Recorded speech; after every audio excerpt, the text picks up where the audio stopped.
Welcome to the show, folks. This is Wrestling Changed My Life. Here we go. Self-doubt, it's always there. It's there for all of us, even the most confident person in the world. We can endure anything and adapt and pivot and change. Wrestling gave us that ability. I would say nothing in life has impacted me more than the things wrestling has taught me in terms of self-reflection, resilience. Toughness. Some guys have it, some guys don't. Adversity, 100%. How to pick myself up and be a man after I failed. And everything that has shaped my life and where I'm at today would not be there without the values and basically the lessons I've learned through the sport of wrestling. For me, wrestling saved my life because it allowed me to focus and channel my energy. We're fortunate if you wrestled, because if you wrestled, natural talent helps, but it's 5% of the ingredient. It pales in comparison to heart and technique and effort. It humbled me, taught me humility. Nothing can humble you more than wrestling. I think it's the learning to adapt, right? You learn how to adapt, you learn how to solve problems. If I look back at my time I spent wrestling, if it gave me one thing more than anything else, it's mental toughness. My guest today is one of the most exciting, polarizing, just all around interesting cats in the wrestling world, Thomas Gilman. And man, I really enjoyed this conversation.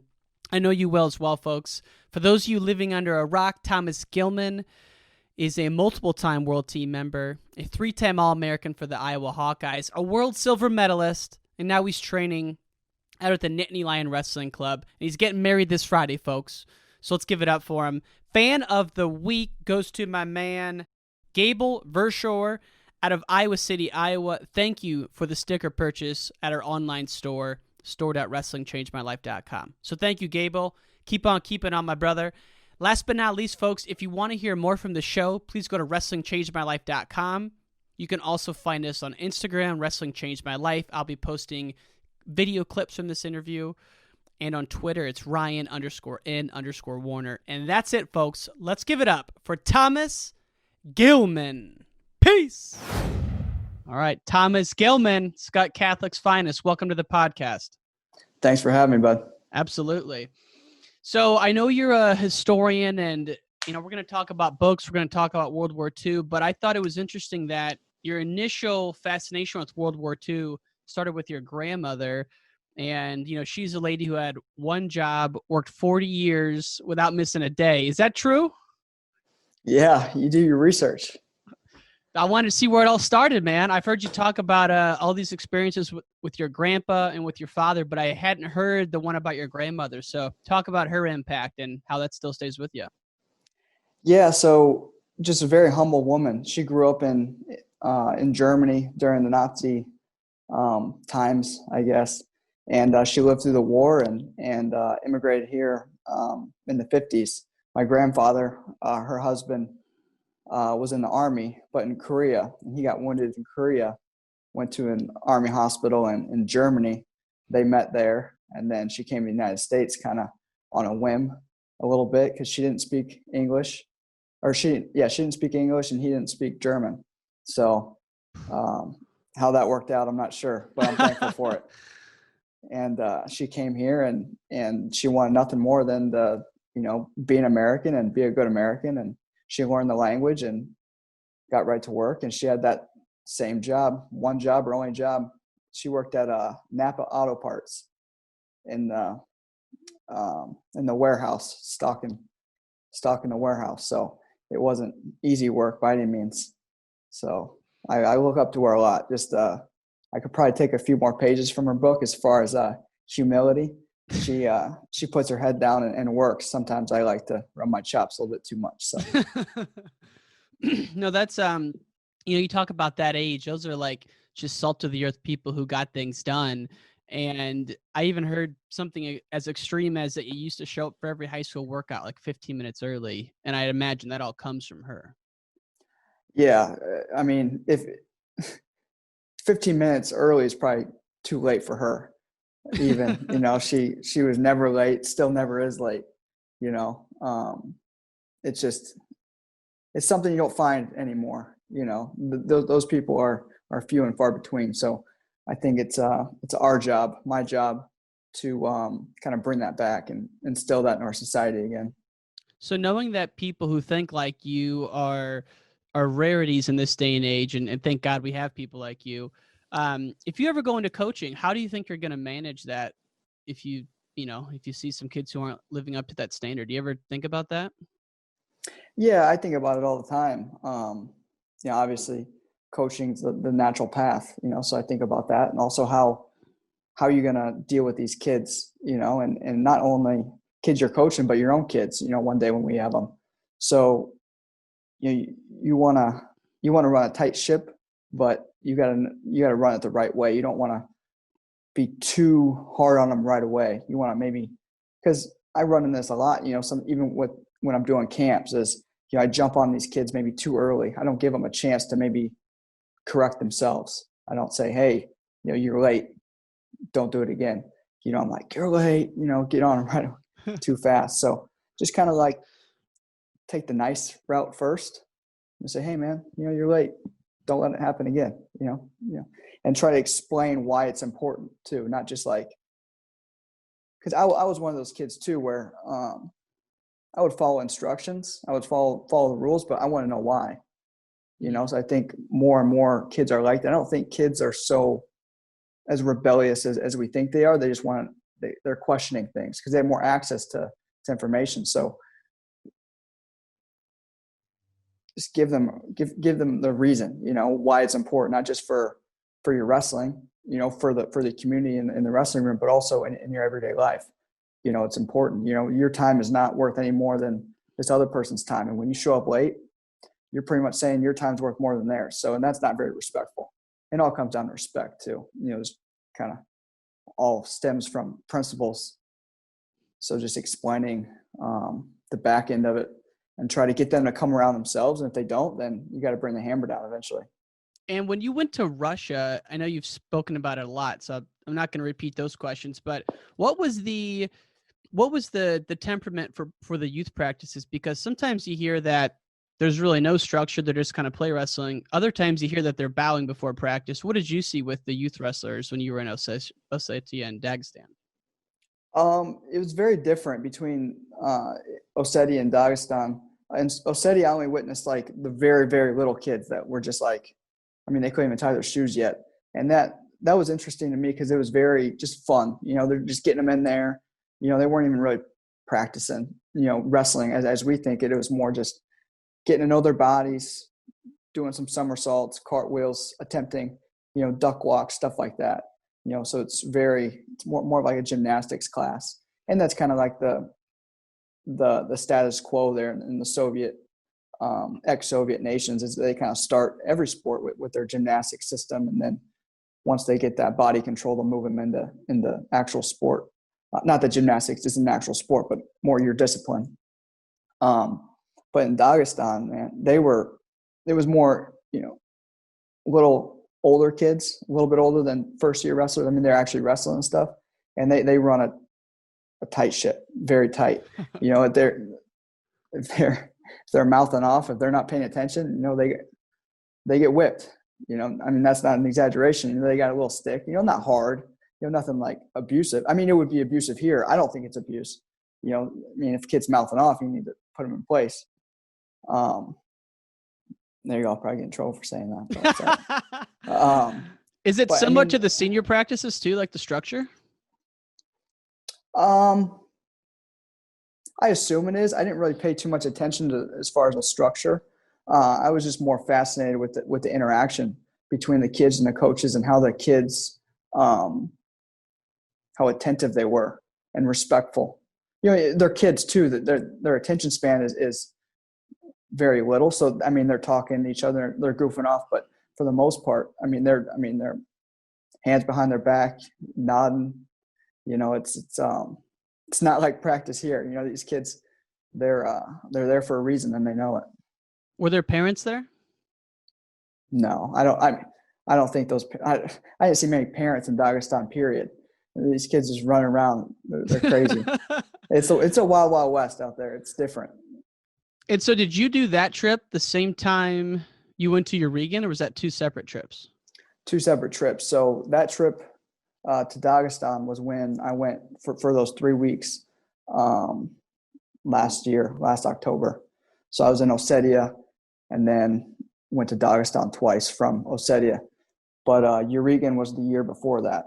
And I witnessed the same thing in Eureka. You know, they had, or in Krasnoyarsk, as far as the kids practice, you know, it's the same structure. I don't know about structure. Like I said, I paid more attention to the interactions, how respectful the kids were, and how, you know, the coaches, they expect and they demand this discipline, you know, and that's the difference here is like, I think the athletes kind of run over the coaches sometimes too much, you know, and that's the parents' fault too. The parents get involved and they think their kid's always right. That's the problem with being a teacher too, is, you know, teacher's never right. It's always the kid's always right. And that's a fundamental problem in our society that just different there. Yeah. And it seems like, you know, someone like you've been around great coaches, so you know what to look for and what's predictors of success. One thing I got to ask you before we get into your background a little bit is, you know, you're at the Penn State, obviously. Big shock for all the former Iowa guys, and you know, I grew up an Iowa fan, representing the Navy and white. How would you compare Coach Sanderson's approach to the sport versus Coach Brandt, just from the little you've seen so far? It's obviously very different, but fundamentally it's the same, because I think all great coaches and mentors, there's certain things that are continuous through all their mentalities and their approaches, right? And so although here at Penn State and Coach Cael preaches this aspect of having fun and it being fun, you know, it's not just like fun. It's not fun in games, right? It's there's nothing more that Cael hates than losing, you know, and the same with Tom Brandt, you know, they hate losing more than anything. So it's different. It's been good for me, you know, to kind of have just more creativity in my wrestling and in my life. So it's been, you know, Coach Cael is very creative, Tom too, but just different, you know, and it's not one's not better than the other. Obviously Coach Cael is better for me right now. So, you know, sometimes you need change, and change can be good. Change is always good as long as you keep good perspective. And how long did it take to really get in the groove out there with the guys and with the practices? It didn't take long at all. No time. I mean, I'm familiar with a lot of these guys, you know. Me and Zane go back, you know, all the way to 17 when we were roommates all summer, and we've kind of had that relationship ever since, you know, and then being around Bo and David, you know, on trips and at training camp, you know. So it's not like I'm coming to a place that's completely foreign, you know. The atmosphere and the mentality is different, you know, but that's why I came here. And you're around the best guys in the world. So their mindset's the same. You know, we all want the same thing. So it's easy to fit in when everyone wants to be an Olympic champion. And how often are you guys all coming together for a workout, or is it individualized? I mean, it's like just everything's getting back to normal for the most part. So 4 or 5 days a week between, you know, mat workouts and lifting and stuff. So Gotcha. Pretty good amount of time to spend with these guys. And you're someone who I really love your approach to just how you spend your days. I mean, it looks like you got the compound set up in PA, you got the chickens out there, you're doing yard work, you're reading a lot of Seneca. And I love your videos on Wednesday, and the one you just did where you talk about confidence comes from the will, comes from desire, and comes from a clear vision.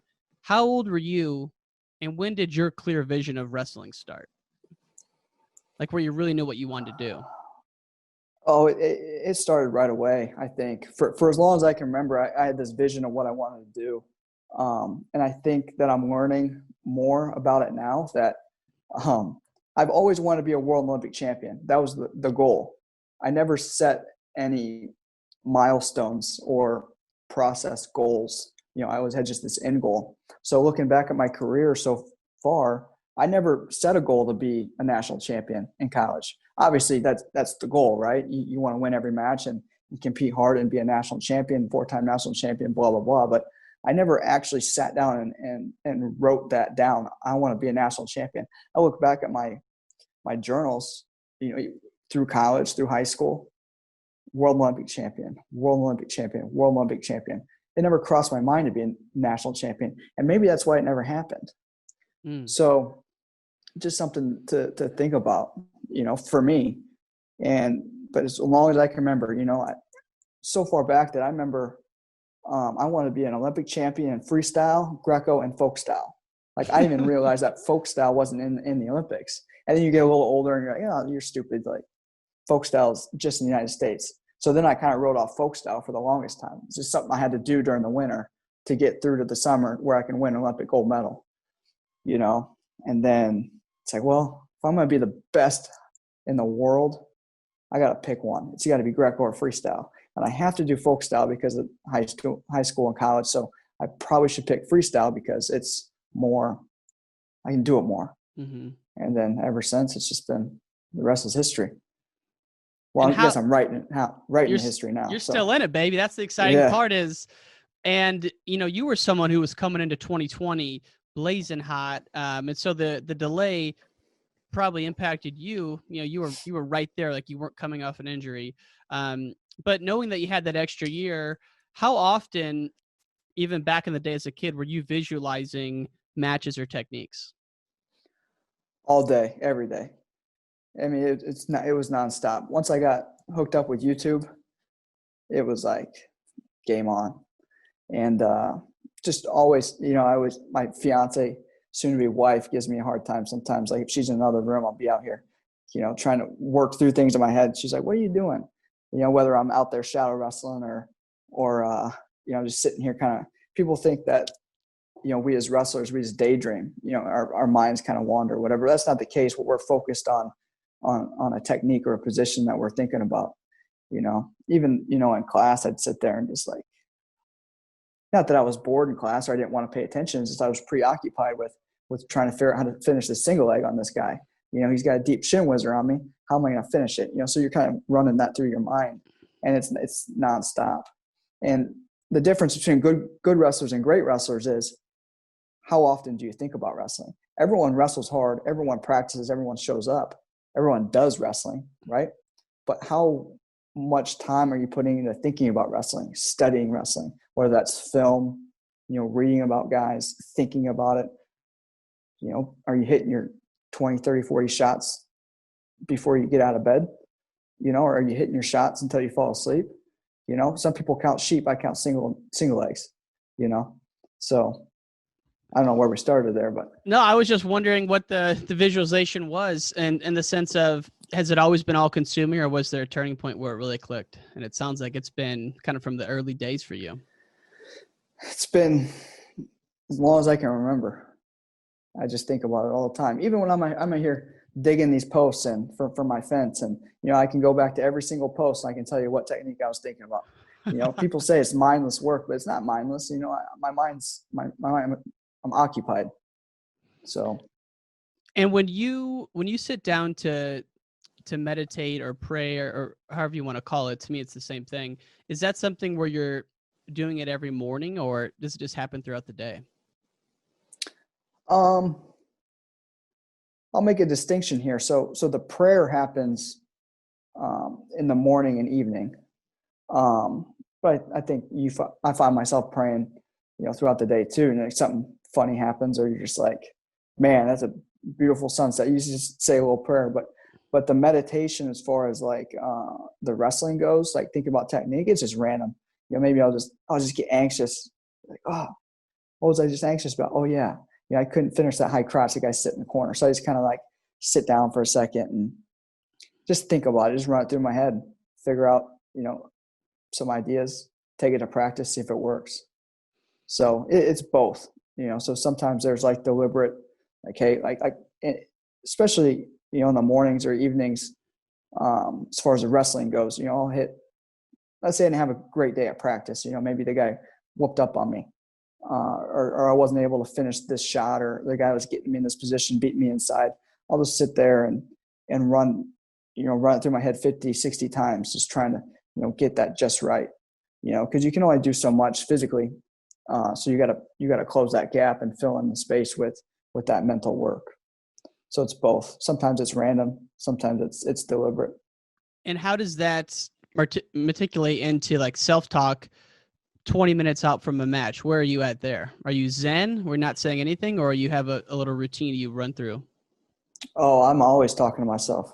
So I have no friends. So who else am I supposed to talk to? The chickens, man. Yeah, they talk to me too. No, I'm definitely talking to myself. Actually a couple of weeks ago, Coach Cael said something that very insightful for me, is like, talk to yourself, don't listen to yourself. Because if you start listening to yourself, that's when the negative thoughts come in. That's when the devil starts creeping in and telling you can't do this. You got to keep the devil out. You got to keep those negative thoughts at bay. So that's why you talk to yourself. And I never knew why I talked to myself. It was just kind of calming for me. But that's the reason why, is to stay positive and keep those bad things at bay. And so I have a little routine that I go through in my head. And it's the same every time. Same for all my matches. It's same at practice. Focus in, get ready for a live go, getting ready for matches on Fridays. It's the same routine. Just getting ready to go. And you don't have to share the details of it, but for any young wrestlers out there listening, they say Thomas Gilman's my hero, but I get a little nervous before my matches. What would you share with those youngsters out there who are tuning in? Find a phrase or a couple phrases that you kind of go to kind of like remind yourself of what the task is at hand.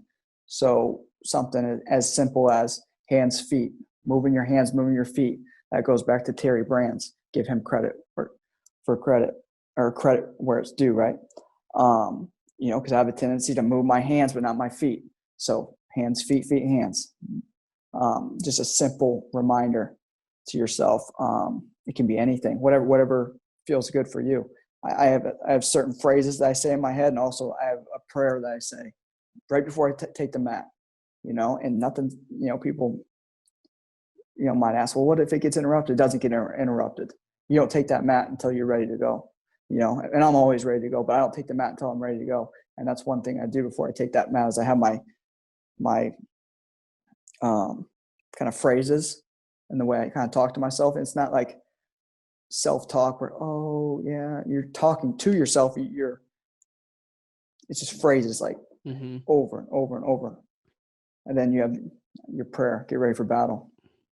So it's interesting you say that, because it's as much about keeping the negative thoughts out as you get closer to competition. And it's, the phrases work well. Mine is optimism, gratitude, kindness. If I'm ever in a funk or in a mood, it's because I'm not living by one of those three things. Either I'm taking myself too seriously and I'm being not mean, but I'm being short to people, or, I'm not grateful for what it is. So those are my three. But I think I'm glad you hit on that little phrase or that short thing you say to yourself versus getting in. It's not like a 30-minute montage where you're talking to yourself and expressing every feelings. It's quick, to the point, and it serves a purpose. Yeah, for sure. I like that. Optimism, gratitude. And what was the other one? Kindness. Humility. Kindness.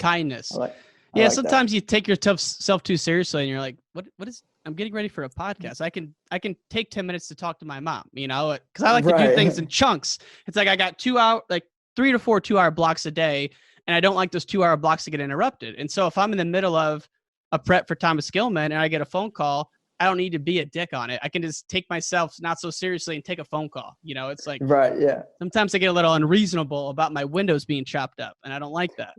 Yeah. I'm the same way. I get that way too. Just gotta. That's when I know I'm kind of like in a funk too. Is like when I start being short to people and I'm not real nice. It's like, man, get over yourself. Like, what you're really upset about this? Like the guy's not going the speed limit or something. It's like, it's not your problem. It's not his problem. It's your problem. So get over it. So that's a Jocko thing. Oh, dude, I saw you. Good. Oh my God. That's one of my favorite videos, dude. I saw you retweeted Jocko for president. I could not agree more, man. He is incredible. Oh, he's too smart for that, but I saw that come across. I had to. He's the man. Now, someone like you, people hear you talk and they say, man, this guy's never had a self-doubt in the world. He's never had a negative thought in the world. but I'd read that in 2018 you had the injury, you opted not to have surgery, but it sidelined you in the sense of you were still wrestling, but you said you had lost your mojo. So, I mean, what do you remember from that experience and how you got out of some of those low points to where you're at now? I think one thing that I did with that injury was I brought myself back so fast physically that I left my mind behind.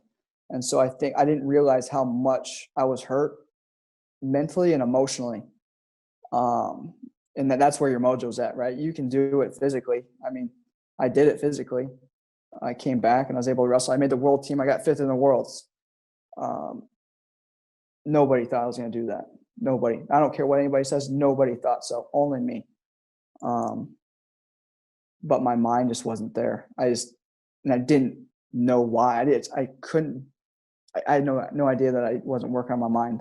I was so preoccupied with my body and my leg that I think that's the easiest thing to leave behind. And it's the most important thing to maybe put first. Because some guys, they're not physically or technically that great, but they have a great mind. And just go tapping in on the self-doubt. It's always there. It's there for all of us. Even the most confident person in the world, Muhammad Ali, Mike Tyson, those two guys come to mind. They're solid. They're solid competitors. They had that self-doubt. Mike Tyson talks about it. Because the devil's with each and every one of us. So we got to do what we can to keep him at bay. Because that's who's putting those thoughts in there. I believe that any negative thought I have, it's not me. I didn't come up with that thought. That's not Thomas Gilman thought. That's the devil putting that thought in my mind. So I got to say, hey, man, back off. I'm going to walk this line, and you're not going to knock me off it. So it's an everyday battle, and I like battles. So bring it on. Every day, man. Now, going back to that moment where you realized you left your mind behind, so to speak, how did you, I guess a better way to put it is, did you know it at the time or only after did you have some time to reflect and realize that there was a disconnect? Oh, I didn't realize it for about a year. So Randy Lewis actually brought this to my attention, not knowingly, because we were at the Nationals talking about when he broke his arm his senior year of college, and he used that phrase. He lost his mojo and he couldn't win. He couldn't figure out how to win. He was in every match. He just couldn't win. And I was like, that's me. That's me right there. It's like I've never been. One time I've been really whipped, and I was in the semis of the Worlds when the Kazakhstan took me. But every match I was in, all these matches, but I just couldn't figure out a way to win. Even trials in 19. I say what you want, whatever, but I just didn't win it. I had it won, I just didn't win it. I just didn't know how to at the time. And so Randy Lewis brought that to my attention. I was like, that's it right there. I got to get my mojo back. I got to figure out my mojo. And it took a while. And it's just now starting to come back, or it was just starting to come back. I think I got it figured out in about February. So we'll see. 2020. Yeah. Yep. Gotcha. Okay. And it's just like, every person out there goes through those ups and downs. And knowing that you idolize Tom and Terry, they've had their ups and downs. Let's go back to high school for you. Where were you recruited to outside of Iowa? So obviously Iowa, Oklahoma State, and Nebraska. Those were kind of the three ones. There's some phone calls from other places, Indiana, Old Dominion, but I didn't really give them the time of day, to be honest. I just I had my mind made up. But Nebraska's right down the road. I was close with Coach Manning. I go down there and work out. So out of respect, we'll see what they have to offer. And then Oklahoma State, I was a fan of John Smith growing up too. Actually in high school, I wrestled probably more like John Smith than Tom Brands. But I wanted to see what they had to offer because I was excited about Oklahoma State too. But I think in the back of my head, it was just Iowa. I was an Iowa kid. My my high school program under Coach Hildebrandt, he modeled it after Iowa, after Gable and Brands. So it was just a natural fit, more natural. And it was good. It was the perfect place for me at the time. And it's where I cut my teeth, and it was good to me. And how familiar were you with Corey Clark before you guys both got there? Oh, way too familiar. I mean, we wrestled ever since we started wrestling. I mean, we wrestled over 100 times growing up. I mean, every weekend, every other weekend. Some years we'd be at different weights, but most of the time we're the same weight. So we knew each other real well. But, I remember he committed, and I was like, dang it. Like, they don't want me at Iowa. They got Clark, and I'll go to Oklahoma State. And I just had my mind made up. And then my Coach Hildebrandt said, hey, just take a little bit and think about it. Don't be so hasty. I was like, all right, I'll think about it.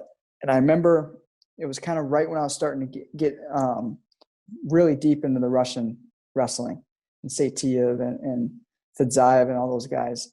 And I was like, gosh dang it, I'm going to Iowa. My thought process was, why are the Russians so good? It's because they got 2, 3, 4 guys that can win the worlds every year. Do they know? But they have that kind of depth. I was like, well, what makes Iowa so good at the time? Well, the depth. And if I want to be the best in the world, the best in the country, I got to be where I have the best partners, the best depth, guys that can beat me up and challenge me. So at the time I had, Clark, obviously, Dennis, Ramos, McDonough, then they used to throw, it was just crazy, So Monday you got Clark, Tuesday you got Ramos, Wednesday maybe you have off, Thursday McDonough, Friday Dennis.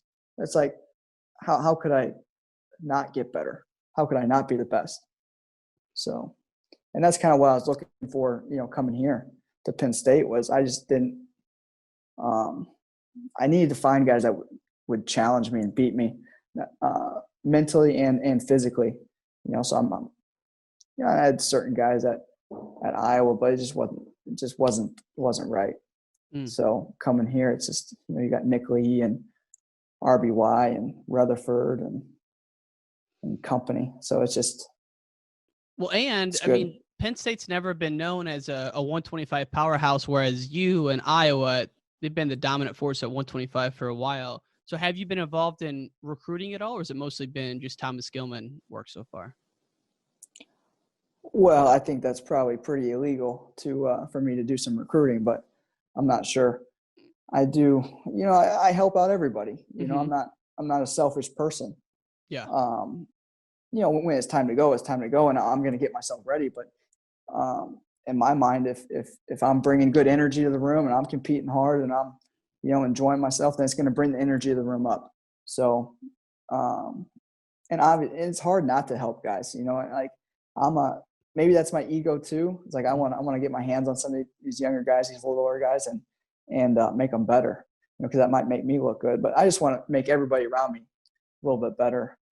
Like wrestling with Roman, it's just a perfect dynamic for the both of us because he needs to get a little bit better and staying in there in that hand fight and that a little bit grittier. Mm-hmm. And I need work on getting my hands on guys and controlling that speed and that scramble ability where he's going to wrestle through every position, whether he gives up 2 or 4, whatever, So, yeah, I haven't done.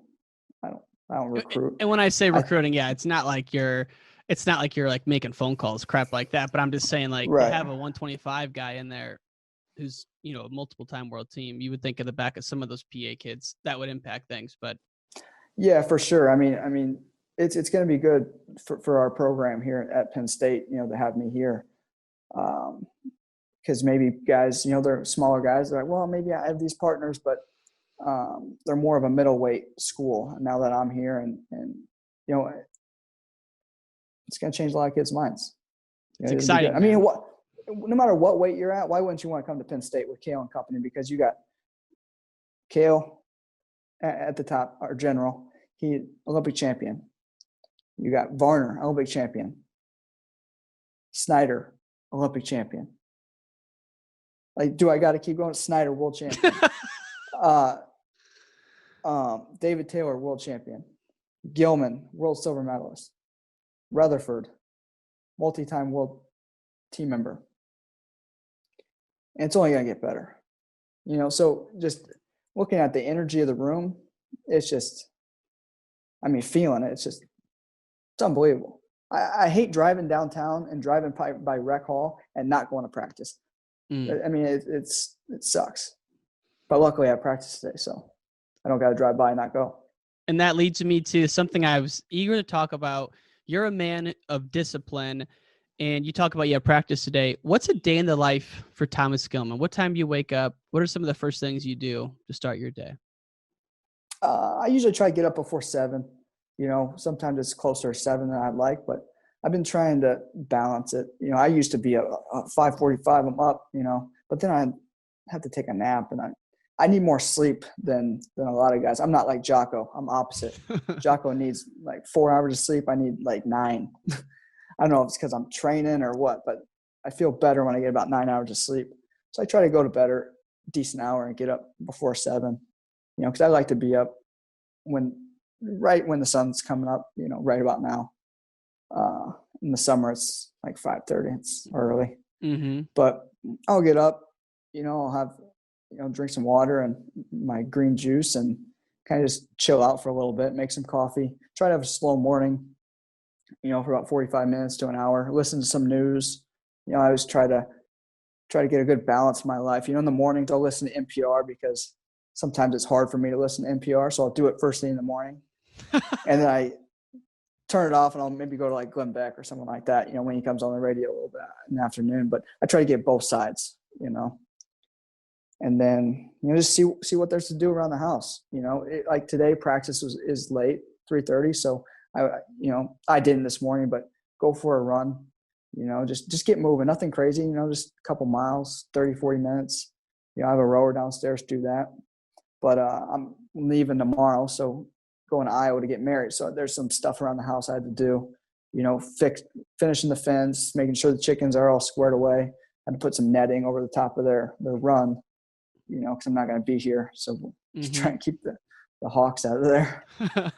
And then, just kind of did some reading this morning, little Bible reading and extracurricular reading, doing some marriage reading. Okay. So just trying to be the best. I want to be the best at everything, and when it comes to getting married and being a husband, I'm like, I'm going to be the best. I'm going to be the greatest, and part of that is having God in that relationship. So trying to figure that out. And actually, thanks to Nashawn Garrett, got to give him a shout out. He gave me this book that I'm reading. So to help with relationship advice, because go ahead. Yeah. It's just like The Meaning of Marriage is what it's called. Okay. Timothy Keller. Yeah, it's good. It's real good. It's funny you say that because being someone who's also obsessive, where I could drive, 8 hours with someone sitting next to me and not even realize it because I'm in my head planning a documentary or planning an interview, I often find it really challenging to find a spouse that can put up with the obsession. And luckily I've done that. Luckily you've done that. I'm not married or anything, but that's an interesting battle, isn't it? Or an interesting challenge to solve is to try and be on your edge and be in your head, but also be open to other people, especially someone you live with. Yeah, it's really hard. You got to find that right balance, and you got to have someone that understands, or at least will try to understand. Yeah, it is tough because sometimes I don't do a good job sometimes of balancing it. And actually, when I'm not doing well as far as my wrestling and competition and stuff, it's usually when something's off balance. Mm-hmm. Like Jordan Peterson says, you got to have one foot in chaos and the other in order. You don't want to have both in chaos and both in order. And so sometimes when we're too much in our own heads, focusing on what we think is important, we're too much in order. Like you said, you took your mom's phone call. That balanced you out a little bit. It does, yeah.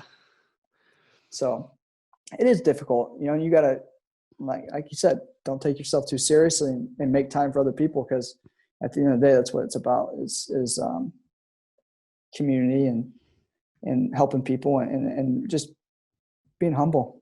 Mm-hmm. So Well, I like how you put it. You put it as something you're working on, just like anything else you would. And I mean your relationship and your upcoming marriage, getting married this Friday, which is awesome. So I wanted to wind down. I don't always do rapid fire, but with you, you have so many topics I could talk about. I figured it'd be easy to kind of narrow it down. So I have 3 other quick questions we can hammer through if you got time, my friend. Yep, let's do it. Cool. So obviously you're super influenced by the Russian system. Who were some of the early influences that you watched on YouTube when you were studying the Russians? Satiev, probably the biggest one. Batirov, those 2 were the main 2 in the beginning, and then Bazit Kudukov, from Ossetia, he's passed on, but and then Lebedev, I viewed him as a contemporary, because like when he kind of came on the scene, I was thinking, oh yeah, I'm gonna make the team in 12. I was thinking that, so I was like, I'm gonna wrestle him, but he got beat by Otar Sultanov, but so we wouldn't have actually wrestled anyways. But those guys, so Satiev, Batirov, Lebedev, and Kudukov are the big ones. I don't know Lebedev, but obviously Satiev's amazing. Are they all Dagestani or Ossetian, or are they a mix of each? They're all different. So Batirov is Dagestan, Satiev is Chechnya. Lebedev, he's from Yakutsk in Siberia, and then Kudukov is Ossetian, Alania. Gotcha. Okay. Yeah, he's a lot of fun to watch Kudukov wrestle. Now, when you think about, so you do a lot of wrestling learning on YouTube, but you do a lot of mind learning through reading, and mind learning is a kind of a weird way to put it. It's just learning. But outside of, you've just published a blog on some of your favorite books. I know you love Citizen Soldier. Unbroken's a great book. Tell me something you've read in the last year, maybe that didn't make that list, that really something sticks out to you, or a book you gift often. Oh man, I probably should gift books more often. Let me think here for a second. I'm drawing a blank on anything I read. Or why do you like Citizen Soldier so much? Actually, okay, I'll answer that question. Citizen Soldier, it gives you good perspective on what it's like to be in the trenches, is how I would put it. It's not a 10,000 foot view of history. It's not from the general's perspective. It's not what you would think of as far as like reading a textbook, what most people think of history, like, oh, it's numbers and dates and people. It's like, no, it's more than that. It's about humanity. And that's what Citizen Soldier, kind of presented for me, is the humanity of it, of the war, and what it was like to be, that guy on the front lines. It'd be me and you. That's who it would be. It's not going to be these politicians or anybody like that. So I don't care to read about those politicians. I don't care to read about Churchill or FDR. They're fine people, but they weren't the guys. They were maybe making the policy, but they weren't making the calls. They weren't in the trenches, getting their hands dirty. And that's what I like. So I'm a trenches guy. I'm just a humble guy, and I'd be the one out there fighting. So I want to know what it was like. Yeah, I've heard you say that. I haven't bought it yet, but I'm into this week. I'm obsessed with World War II. Have you seen World War II in color on Netflix? Oh yeah, freaking it's great, amazing, dude, amazing. It's great. Then there's Fury. Have you seen Fury? No, the movie. Oh, you gotta see it. I seen it 3 times in theaters. Fury. It's great. Writing it down with Brad Pitt. Okay. It's like a little it's like historical fiction, but it's good. Tank Crew. Okay. It's gritty. And the book I was going to recommend to you that I think you would enjoy, if you like one from the trenches, is Man's Search for Meaning. Yeah, easy. Dude, that's great. Unbelievable book. I actually gifted that book to my sister a couple years ago, and she read it, and she was she's younger. She is a freshman in college now, and she was maybe sophomore or junior in high school when I gifted it. And I just talked to her the other night, and I said, because she recommended a book to me, I was like, I'll read it, but you got to promise me that you'll go back and read Man's Search for Meaning, because I think you'll understand it better now. She's kind of matured a lot. So I'm excited to hear back from her after she reads it again. That Put, is put the word out there. She's got to read it now. Yeah, never lose your sense of humor. That's the biggest thing. Oh my, that one or in smoke that last cigarette. Or like just, all you can do is control how you respond to situations. And I'm probably the worst at it because I get annoyed if my buzzer guy rings the doorbell when I'm doing a podcast like this. And I'm like, Viktor Frankl didn't get upset when he's running through the fields with no shoes in the middle of winter when his family was dead. And I'm getting upset about a bad driver or my doorbell ringing during a podcast. It's like, it's so hard to put it in context. It's all perspective. That's stoicism. You got to get in that stoicism. Ryan Holiday. I do love that stuff. So last question, Mr. Gilman, and I don't ask everyone this question. My podcast is called Wrestling Changed My Life, but I do want to hear from you.